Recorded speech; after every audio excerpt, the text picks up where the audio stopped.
এ কি সেই মেয়েটা না? হ্যালো। এই মেয়ে, তুমি আমার জামাইকে কল দাও কেন? তুমি জানো না ওর বউ আছে, বাচ্চা আছে? হ্যাঁ জানি, ওর বউ বাচ্চা সব আছে, তবুও আমি তাকে ভালোবাসি, সেও আমাকে ভালোবাসে। এই বেয়াদব মেয়ে আবার হাসে। এই সমস্ত মেয়েদের কি বলে জানোস তো তুই? হ্যাঁ, এই সতীন, মুখ সামলে কথা বল, না হয়ে তোর জামাইকে দিয়েই তোকে মার খাওয়াবো। তুই যদি আমার জামের পিছ না ছাড়স তাহলে তোকে আমি দেখে নিব। আরে যা যা, দেখি কোন বালটা ছিঁড়তে পারছস।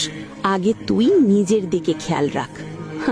শোনেন, যারা বিবাহিত ব্যক্তি হওয়ার পরেও পরকীয়া করেছেন, বিবাহ করার পরেও পরকীয়ার পাপে লিপ্ত ছিলেন বা এখনো আছেন, জেনে হোক না জেনে হোক করেছেন, অথবা এটা জেনে করেছেন যেটা একটা খারাপ কাজ তারপরেও করেছেন, রাসূলুল্লাহ সাল্লাল্লাহু আলাইহি ওয়াসাল্লামের হাদিস এবং আল্লাহ পাকের কালাম অনুযায়ী তাদের শাস্তি হচ্ছে কোমর পর্যন্ত মাটিতে পুঁতে ফেলে পাথর নিক্ষেপ করে রজম করে হত্যা করা। বাবা, আমাকে র্যাকেট কিনে দিবা, আমি খেলবো।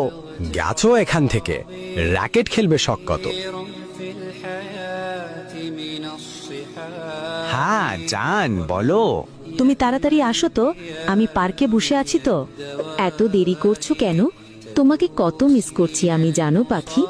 হ্যাঁ জানি পাখি, তুমি আমাকে অনেক মিস করছো, তাই তো তাড়াতাড়ি আসছি তোমার জন্য।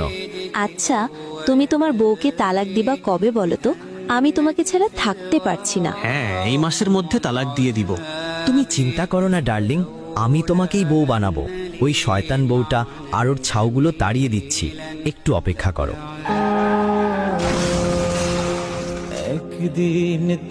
একটি দুঃসংবাদ, আজ সন্ধ্যা 6 ঘটিকায় মোহাম্মদ আকাশ মিয়া গাড়ি অ্যাক্সিডেন্টে ইন্তেকাল করেন।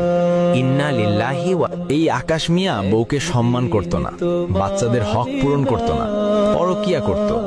আল্লাহ জানে কবরে কি হয়। তুই দুনিয়াতে তোর স্ত্রীর সন্তানদের হক নষ্ট করেছিস। আর করব না, আর করব না। আসসালামু আলাইকুম। যে ভিডিওটি দেখছেন সেটা হলো শান্তা আপুর জীবনের গল্প। উনি আমাদের যশোর থেকে বলেছেন, তাই আমরা ভিডিওটি বানিয়েছি। তো আপনার জীবনে যদি এর থেকেও বেশি মর্মতান্ত্রিক ঘটনা ঘটে থাকে তাহলে আমাদের কমেন্টে অথবা ইনবক্সে জানাবেন। আর আমাদের ভিডিওগুলো দেখে যদি ভালো লাগে তাহলে একটি ফলো করে রাখুন।